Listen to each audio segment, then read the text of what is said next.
హల్లెలూయా. మన ప్రభు అయిన యేసుక్రీస్తు నామములో మీకు శుభములు. గుడ్ మార్నింగ్ అండి. మేల్కొన్నారా? రండి మరి దేవుని వాక్యాన్ని ధ్యానిద్దాం. చిన్న ప్రార్థన. పరిశుద్ధుల నీకు వందములయ్యా. నీతో ప్రారంభించి నీతో ముగించిన ప్రతి దినము దీవించబడుతుందని గుర్తించి నీ సన్నిధికి వస్తున్నాము. మమ్మల్ని దీవించమని క్రీస్తు నామములో అడుగుచున్నాము తండ్రి. ఆమేన్. ఎలా ఉన్నారండి? గత రాత్రి బాగా నిద్రించారా? ఒకవేళ మీలో కొంతమంది ఇతర దేశాల నుంచి చూస్తున్నారేమో. రాత్రి కాదండి, ఇది పగలంటారేమో. ఏ సమయమైందైనా యేసయ్య మాటలు మనకి ఎంతగానో ఆదరణ కలుగు చేస్తాయి. ఆయన మాట మారనిది.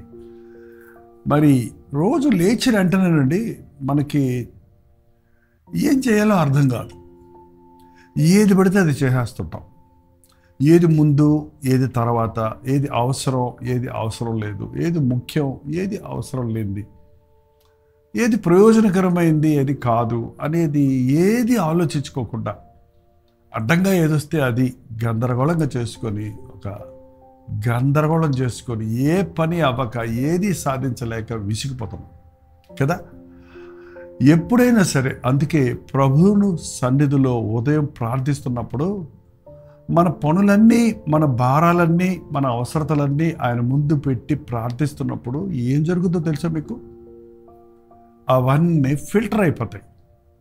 వడగడతాం కదండి. వడగట్టినప్పుడు అనవసరమైనవన్నీ అందులోకి వచ్చేస్తాయి. చూసారా? మంచిది స్వచ్ఛమైంది కిందకి దిగుద్ది కదా. అలాగే ప్రార్థనలో మన మనసులో ఉన్నవన్నీ కలవరాలు, కష్టాలు, బాధలు, వేదనలు, దుఃఖాలు, సమస్యలు, అవసరతలు, పనులు అన్నీ అందులో పడేసినప్పుడు ఏది ముఖ్యము, ఏది కాదు అనేది మనకి తెలియనట్లుగా ప్రార్థనలో మనం దేవుడు మనకు వాటిని బయలుపరుస్తాడు.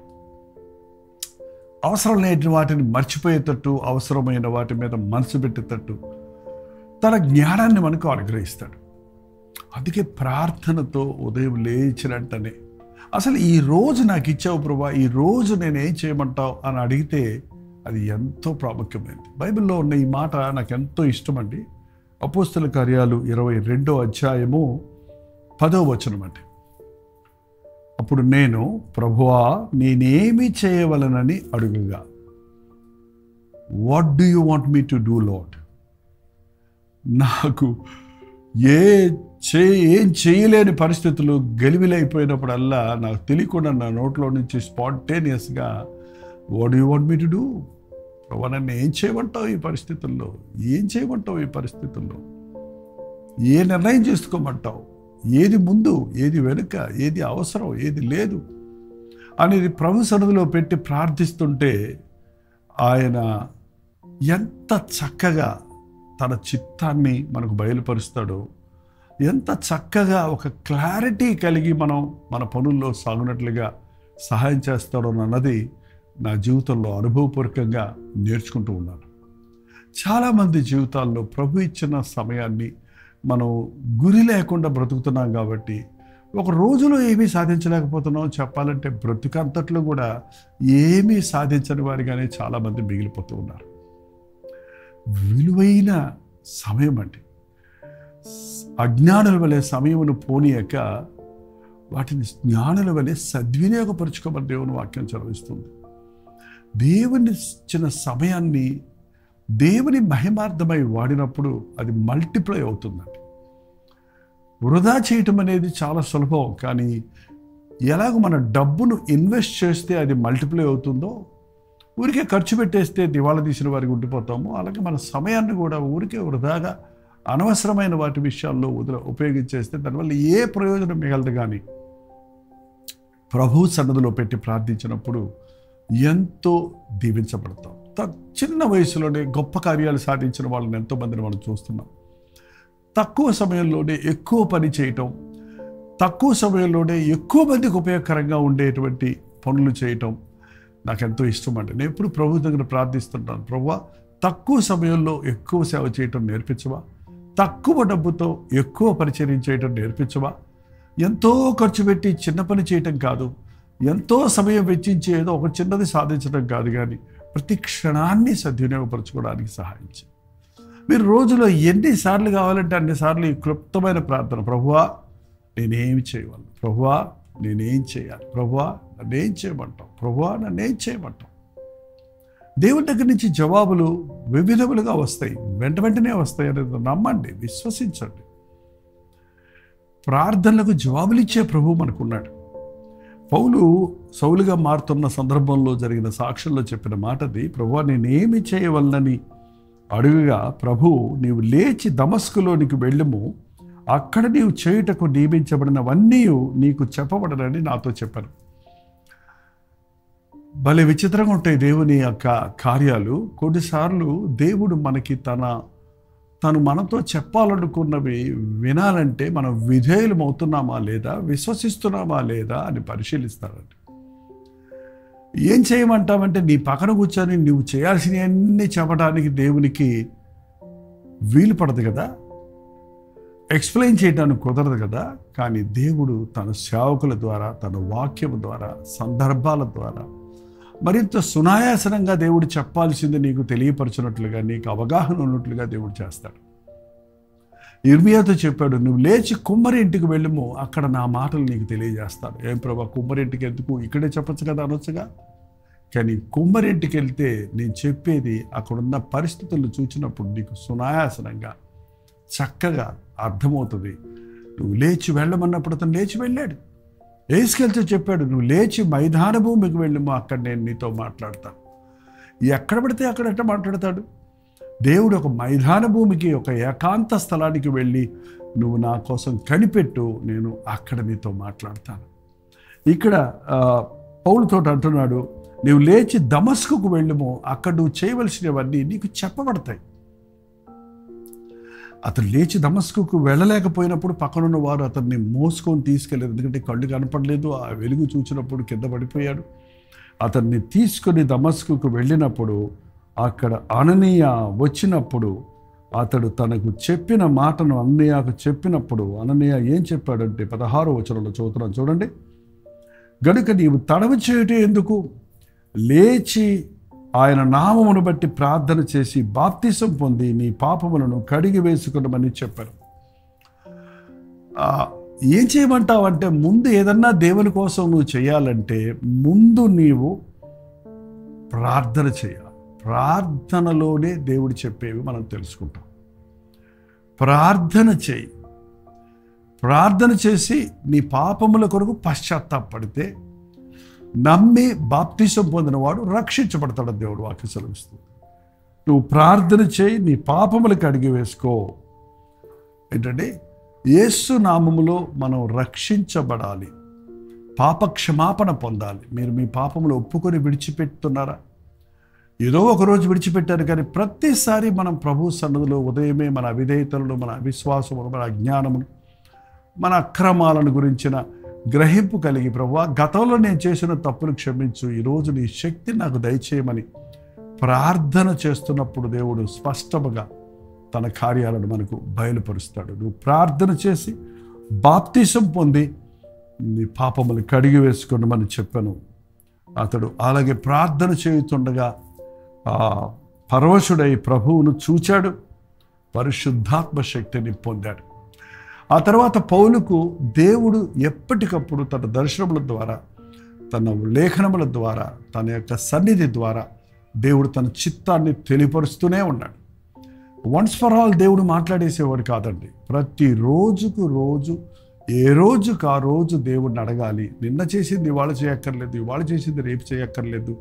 ఏ రోజుకు ఆ రోజు దేవుడు మన కొరకు ఒక ప్రణాళిక కలిగి ఉన్నాడు కనుక, ప్రభువా నేను ఈ రోజు ఏం చేయమంటాం, ఇప్పుడు ఏం చేయమంటాం, ఈ సందర్భంలో ఏం చేయమంటాం అని అడగటం నేర్చుకున్నప్పుడు, ప్రార్థించినప్పుడు, ప్రభు బయలుపరిచిన విషయాలను విని మనం వాటిని అనుసరించినప్పుడు మన జీవితాల్లో అద్భుతాలు చూడగలుగుతాం. ఈ లోకంలో మనుషులు రకరకాలుగా మాట్లాడుతుంటారండి. మనుషులను అడిగితే ఒకరు చెప్పింది మరొకరు చెప్పరు. ఎంతోమంది ఈ రోజున వాళ్ళ దగ్గరికి వీళ్ళ దగ్గరికి వెళ్ళి వీళ్ళని సలహాలు అడుగుతున్నారే కానీ ఏం చేయాలంటావు, ఏం చేయమంటావు అని ఆ బిజినెస్ ఎక్స్పర్ట్ అనో, లేకపోతే మెడికల్ ఫీల్డ్లో ఆరితేరిపోయిన వాడను, ఈ వ్యాధికి నేను ఏం చేయాలి, ఈ ఇన్వెస్ట్మెంట్ ఎక్కడ పెట్టాలి, ఈ ప్రాపర్టీ ఏం చేయాలి, ఎలాగో నా టాలెంట్ని ఎక్కడ వెచ్చించాలి అన్న రీతిగా మనం ఈ లోకస్తుల దగ్గరికి వెళ్ళి అడుగుతున్నాం, వాళ్ళు చెప్పిన దాని ప్రకారం చేసుకొని ఏదో సాధిద్దాం అనుకొని చివరికి ఏమి లేని వారిగా మిగిలిపోతున్నాం. అనేక సార్లు కన్ఫ్యూజ్ అయిపోతున్నాం. ఆయన ఒకటి చెప్తాడు, ఈయన ఒకటి చెప్తాడు, ఇంకొకటి చెప్తాడు. కానీ ప్రభు ఉత్తమమైన దాన్ని, శ్రేష్టమైన దాన్ని చెప్తాడు. లోకంలో కొన్ని మంత్రాల్లాగా అందరికీ ఒకే పద్ధతులు ఉంటాయండి. కానీ దేవునికి ప్రతి ఒక్కరికి వ్యత్యాసమైనటువంటి ప్రణాళికలు ఉన్నాయి కనుక అతడు తనకున్న ₹1,00,000 చేసింది నువ్వు చేయాల్సిన అవసరం లేదు. నీవు ఎందులో ఇన్వెస్ట్ చేయాలనేది ఆయనకి తెలుసు. అతని జీవితంలో జరిగింది నీ జీవితంలో జరగాలని ఎదురు చూడాల్సిన అవసరం లేదు. నీ కొరకు మరొక విధమైనటువంటి ఆశీర్వాదాన్ని ప్రభు దాచిపెట్టున్నాడు. కాబట్టి ఏదో ఒక ప్యాటర్న్ లాగా, ఒక రూల్స్ అండ్ రెగ్యులేషన్స్ లాగా కొన్ని పాయింట్స్ పెట్టుకొని అదే నేను చేసుకుంటూ పోతాను అనటం కాదు. కానీ మనం దేవుని చిత్తానుసారంగా మనం ఆయన నడిపించిన విధానంలో నడుస్తూ సాగితే ఖచ్చితంగా మన జీవితంలో దేవుని ప్రణాళికలన్నింటినీ నెరవేర్చగలిగిన వారు అవుతాం.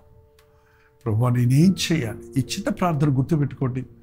ప్రతిరోజు ప్రార్థించండి, అవసరమైనప్పుడల్లా ప్రార్థించండి. ప్రభు నేనేం చేయమంటావు? ప్రభు నేనేం చేయమంటావు? What you want me to do lord? What you want me to do lord?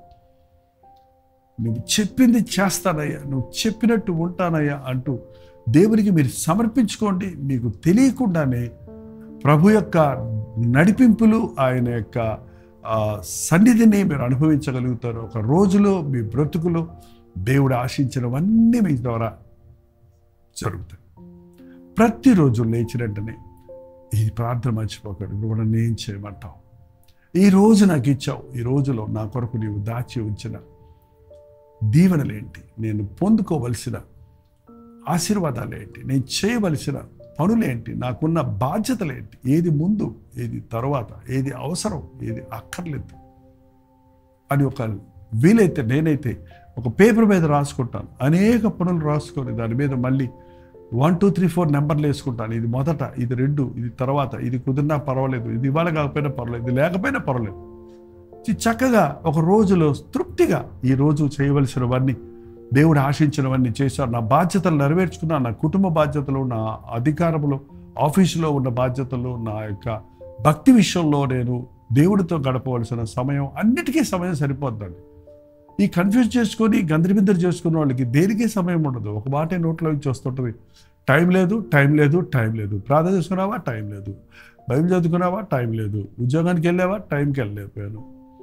ఏమన్నా ప్రాజెక్ట్ అయిందా? అవ్వలేదు. ఏంటండి? భార్య బిడ్డలతో సమయం గడిపావా? టైం లేదు. రెస్ట్ తీసుకున్నావా? టైం లేదు. తిన్నావా? టైం లేదు. అబ్బా, ఎందుకు లేదండి? 24 గంటలు దేవుడు మనకి ఇచ్చాడు. ప్రతి క్షణం ఏది చేయాలో, ఎప్పుడు ఎలా గడపాలో అలా గడిపితే మీకు ఎంతో సమృద్ధి, ఎంతో ఆశీర్వాదం ఉంటుంది. ఈరోజు నుంచి ప్రభు చెప్పింది చేయటం, ప్రభుని అడిగి చేయటం, ప్రభు చిత్తం చేయటం, ప్రభు పాదముల దగ్గర కనిపెట్టి ఆయన చిత్తాన్ని ఎరగటం అభ్యాసం చేసుకోండి. అనుదినము నీ గడప యొద్ద కనిపెట్టువారు ధన్యులు అన్న వాక్యం ప్రకారం ప్రతిరోజు ప్రభు సన్నిధిలో వేచి ఉండి ఆయన చిత్తాన్ని ఎరుగుదాం. ఆ రోజుల్లో ఆయా పనులను ముగించి ప్రభువును మహిమపరుద్దాం. ప్రార్థన. పరిశుద్ధుడ, ప్రేమగల తండ్రి, ఈ సమయంలో నాయన మమ్మల్ని ఒక్కసారి దర్శించాయి. మా జీవితాల్లో తండ్రి గందరగోళాలు చేసుకో, ఏది సాధించలేని వారిగా, సంతోషించలేని వారిగా, విశ్రాంతి లేని వారిగా, తృప్తి లేని వారిగా, ఎవరికీ ప్రయోజనకరం లేని వారిగా మిగిలిపోతున్నామయ్యా. నన్నేం చేయమంటావని నేను నడకుండా మా ఇష్టాలు చేసినందున, మనుషులు చెప్పింది చేసినందున నష్టపోయామయ్యా. నీ చిత్తములో ఉండటానికి, నీ చెప్పింది చేయడానికి, నీ దీవెనలతో ఈ లోకంలో నీ సాక్షులుగా వర్ధిల్లటానికి మా ఒక్కొక్కరికి నీ సహాయం చేయమని క్రీస్తు నామములో అడుగుచున్నాను తండ్రి. ఆమేన్. తండ్రి అయిన దేవుని యొక్క ప్రేమయు, కుమారుడైన క్రీస్తు యొక్క కృపయు, ఆదరణకర్త అయిన పరిశుద్ధాత్మ యొక్క సహవాసం కూడి వచ్చిన మనందరికీ ఇప్పుడు సదాకాలం తోడేయును గాక. ఆమేన్. దేవుని స్తోత్రం. మీ ప్రార్థన అవసరతల భారాలు 954041 నెంబర్కి, మీరు ఇతర దేశాల్లో ఉంటే 91001008 నెంబర్కి తెలియజేయండి. మీరు వాట్సాప్ మెసేజ్ కానీ మీరు పంపించండి. దయచేసి అదే వాయిస్ కానీ టెక్స్ట్ కానీ చేయండి. తప్పకుండా మేము వాటిని పరిశీలించి ప్రార్థిస్తున్నాం. మీరు కూడా ప్రార్థించండి. ప్రభు చిత్తమైతే మరి ఇదిగో దేవుని కృపలో ఈ జనవరి నెల ముగించి ఇదిగో ఫిబ్రవరిలోకి వచ్చున్నాం. ఈ నెలలో 29వ తారీఖు ఒక విశేషమైన రోజుగా ఉన్నది. అసలు క్యాలెండర్లోనే ఒక వింతైన రోజుగా, ఒక వింతైన లీఫ్ ఇయర్గా ఈ ఇయర్ ఉన్నది. అది నా జన్మదినం అవటం నేనెంతో ఆనందిస్తున్నాను. ప్రభు యొక్క ప్రణాళికలో నన్ను కోరుకున్న ప్రభు నాకు జన్మమిచ్చి నన్ను ఆయన ఎన్నుకొని నన్ను ఆయన సాక్షిగా జీవింపజేస్తూ గత సంవత్సరాలన్నిటిలో ఆయన చేసిన మేళ్లను తలంచుకుంటూ ఆ రోజు ఒక ప్రత్యేకమైన థ్యాంక్స్ గివింగ్ మీటింగ్ను ఏర్పాటు చేయాలని ప్రార్థిస్తున్నాం.